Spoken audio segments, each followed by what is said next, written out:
10,00,000 கோடி கடனுல நாடு, இதில் இலவச வேற பெருவெக்க கேடு அப்படின்னு அண்ணன் செந்தமிழன் சீமான் அவர்கள் பிரச்சார மேடையில் ஒவ்வொரு மேடையிலையும் இந்த பாடலை பாடியிருக்காரு.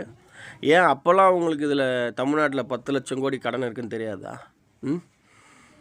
எல்லாம் தெரிஞ்சுக்கிட்டு வந்துட்டு இப்போ கஜானா காலி தொடச்சிட்டு போயிட்டாங்க, எனக்கு கொஞ்சம் டைம் கொடுங்கன்னு மக்கள்கிட்ட, அப்பாவி மக்கள்கிட்ட கேட்குறீங்க. உங்களை நம்பி வாக்களித்த மக்கள்கிட்ட ஏன் நீங்கள் டைம் எடுத்து வர்றது? நீங்கள் டைம் எடுத்துட்டிங்களா?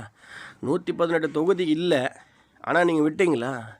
அவங்கள போய் கேட்குறது, இவங்கள போய் கேட்குறது, அவங்களுக்கு ஆஃபீஸ்க்கு ஃபோன் பண்ணுறது, அவங்கள யோசிக்க டைம் கூட கொடுக்காம அவங்கள அப்படியே டார்ச்சர் பண்ணி பள்ளி பிள்ளைகள் அடம்பிடித்தா ஒரு பொருளை வாங்கும் அது மாதிரி வாங்கிட்டீங்க. 2 பேருக்குள்ளே தான் போட்டி, ஒன்று டிவிக்கு இன்னொன்று டிஎம்கே அப்படின்னு சொன்ன அந்த தீய சக்திக்கிட்டேருந்தும் ஆள் வாங்கிட்டீங்க. வாங்கி ஆட்சி அமைச்சா போதுன்னு அவ்வளோ அவசரப்பட்டு வந்து பண்ணியாச்சு. ஓகே, சந்தோஷம், வாழ்த்துக்கள். அப்படி வந்துட்டு மக்கள்கிட்ட போய்ட்டு டைம் கொடுங்கன்னு கேட்குறீங்க. அவங்க பாவம் இல்லையா? ஏற்கனவே 2 கட்சி மாறி மாறி நம்மளை ஏமாற்றிடுறாங்க தான் உங்களை தேர்ந்தெடுத்துருக்காங்க. அதுவும் முழுசாக தேர்ந்தெடுக்கல, மெஜாரிட்டி கொடுக்கல, அது அப்புறப்பட்டது. அப்புறம் அவங்கக்கிட்ட வந்து டைம் கொடுங்கன்னு கேட்குறீங்க. பாவம் இதெல்லாம்.